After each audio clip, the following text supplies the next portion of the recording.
անդրադառնանք հենց ակցիային, արդյոք ուղղորդում տեսնում եք եւ ինչու հենց հիմա, երբ ձեր նախագահի պաշտոնավարման ժամկետը համարյա ավարտվում է, ինչու են հենց այս պահին հիշել ակտիվացել հենց այս թեմայի շրջանակում։ Շնորհակալ եմ։ Առաջին հերթին ուզում եմ ձեզ բոլորին լրագրողներին շնորհակալություն հայտնել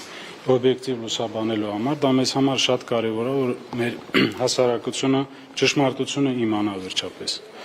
Ինչ վերաբերում է ուղղորդված է, թե չէ, երևի ակցիայի կազմակերպիչներից պետք է հարցնեք, որովհետև իրենք, ինչպես ես նշեցի, բազմաթիվ հնարավորություններ են ունեցել իմ հետ հանդիպելու, մենք քննարկել ենք բոլոր հարցերը, իրենք առաջարկել են հասարակական կազմակերպություն ստեղծել, որում մենք օգնել ենք, խնդրել են, որ մենք իրանց լիազորենք, որպեսզի իրանք զբաղվեն այդ հարցերով եւ ներկայացնեն մեր հասարակությանը ինչա կատարվել ի վերջո Արցախում, որովհետեւ այս այսպես կոչված թալանը պրոյեկցում է բոլոր արցախցիների վրա,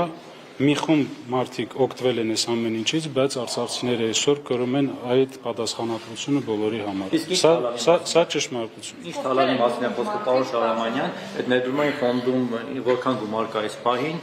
ինչու է սառեցվել եւ ովքեր են ձեր ասած այդ մի խումբ մարդիկ, որոնք օգտվել են այդ այսպես կոչված թալանից։ Ներդրումային հիմնադրամը տեղափոխվելուց հետո չի գործում, այս ամեն ինչը խոսքը գնում է Արցախում տեղի ունեցած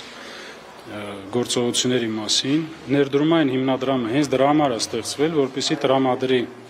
գումարներ, ներդրումներ իրականացնելու համար։ Հիմա բոլորին մեղադրում են թալանի մեջ, բայց դա պետք է ստանա իրավական գնահատական։ Ձեզ էլ է մեղադրում ուղիղ։ Ինձ մոտ եկած այդ մարդիկ որևիցե մեղադրանք իմ ուղղությամբ չեն հնչեցրել եւ նաեւ օգտվելով այս հարցից, որ դուք տվել եք,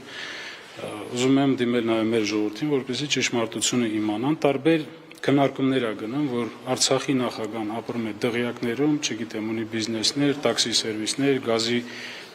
զապարավկաներ ա ձեռք բերել, այս ամեն ինչը ճշմարտությանը չի համապատասխանում։ Ես Երևան քաղաքում ապրում եմ 12 թվականին իմ կողմից ձեռք բերված 60 քառակուսի մետրանոց, 2 սենյականոց բնակարանում իմ 5 հոգանոց ընտանիքով։ Դրանից ավել ես բան չունեմ։ Ի վերջո ովքեր են այդ թալանչիներով այդ կլանները։ 48 անուն ընտանիքներ են օգտվել եւ կլանների մասին են խոսում, ասում են հատուկ կլաններ են դրանից օգտվել, ինչ կլաններ են ակնարկում նրանք։ Այս ամեն ինչը շարժումները եւ հաշվի առնելով նաեւ մեր տեղահանումից հետո նման շարժումների քանակի մեծությունը, մենք դիմել ենք դատախազություն, որպեսզի տա իրավական գնահատական իր վերջո հանրությանը տեղյակ լինի, թե ովքեր են այդ մարդիկ։ Դուք տեղյակ եք, պարոն Շահրամանյան։ Դուք հարցակնվել եք այդ վարույթով, երբ է վերջին անգամ հարցակնությունը տեղի ունեցել եւ ինչ փուլում է։ Ես եթե չեմ սխալվում 24 թվականի փետրվար ամսին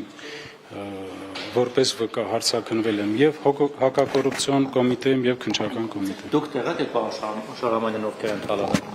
Որևէ անուն գիտեք։ Ոչ, նման բան այս պահին չի կարելի ասել, ովքեր են թալանել, մինչև չլինի, ես տեղյակ չեմ։ Չեմ կարա, ներողություն, չեմ կարա տամ իրավական գնահատական, դա պետք է տա իրավապահ համակարգը։